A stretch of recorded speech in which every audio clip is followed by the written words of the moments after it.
Over the last 20 years, conflict, instability, famine and drought have caused massive displacement, destroyed coping mechanisms and halted institutional investment critical to ensure services like education and livelihoods in Lower Juba, Somalia. In Kismayo district, displacement has led to a sharp increase in the number of children forced to join militias and an increase in incidents of gender-based violence. The right to education is not being fully realized for girls and boys living in conflict-affected and fragile areas of Kismayo district. According to the 2015 REACH Tri-Cluster Assessment for Kismayo, 92% of caregivers indicate that they do not send their children to school. There are over 40 IDP settlements in Kismayo town, the bulk of whom lack access to basic services including education.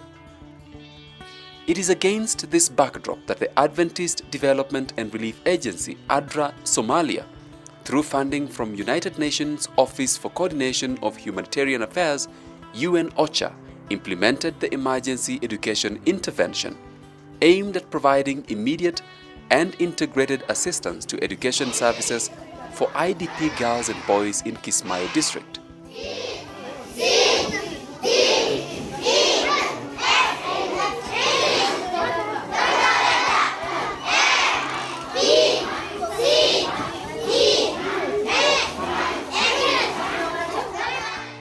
This intervention was implemented from May 2015 to August 2016 and targeted 3,129 vulnerable IDPs and host communities.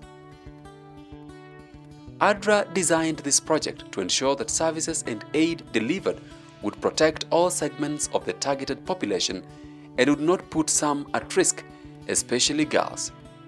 As a strategy, gender was significantly entrenched in this project to ensure protective environments for girls and boys. The project title was Increased Access to Quality Education Services for Vulnerable IDPs and Host Communities in Kismayo District, Lower Juba region of Somalia. And the main objective of the project was to ensure equitable access to education and relevant emergency education services for vulnerable IDP girls and boys and children from host communities. Key activities implemented by the project included 1. Setting up of 12 temporary learning spaces and renovation or rehabilitation of 8 existing damaged temporary spaces in target primary schools. Each learning space was also equipped with furniture.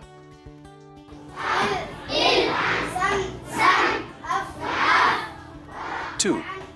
Provision of basic teaching and learning supplies and recreational materials for vulnerable IDP girls and boys, including learning resources for learners with disabilities in 20 emergency-affected schools in Kismayo.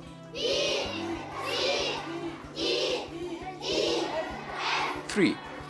Identification and support to a total of 20 volunteer teachers, 30% female, with monthly emergency incentives.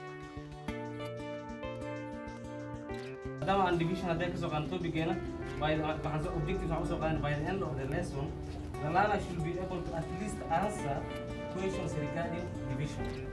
4. Provision of in-service training for 80 teachers, 30% women, with a focus on improving equity and sustainability in the education profession and integrate life-saving messages on key issues on education in emergencies, such as DRR or CRR, mine or AXO risk reduction, gender-based violence and peer education, and on child-centered, inclusive teaching and fundamental basics of pedagogy, child protection, and psychosocial support in an emergency setting. 5.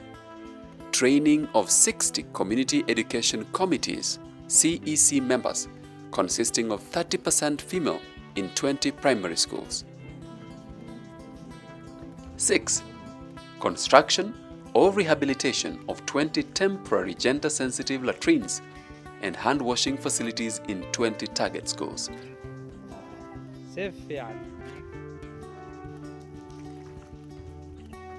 And 7. Training of school children on participatory hygiene and sanitation transformation or FAST, and child hygiene and sanitation training or CHAST, and conducting interactive hygiene and sanitation campaigns in 20 schools to include messages on hand washing, drinking safe water, and environmental hygiene within the school and its surrounding, among other important sanitation and hygiene messages.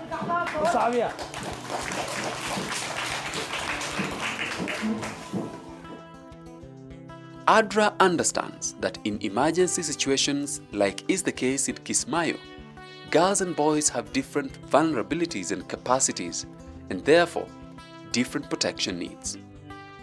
ADRA also understands that education can both be empowering and protective for girls and boys, and this intervention was therefore designed to be protective for all children affected by the crisis in Kismayo district. While the project has registered tremendous achievements and ensured increased access to quality education services for vulnerable IDPs and host communities in Kismayo district, a need for more interventions still exists. Many more potential learners remain out of school, and it is imperative to have additional interventions on provision of immediate and integrated assistance to education services.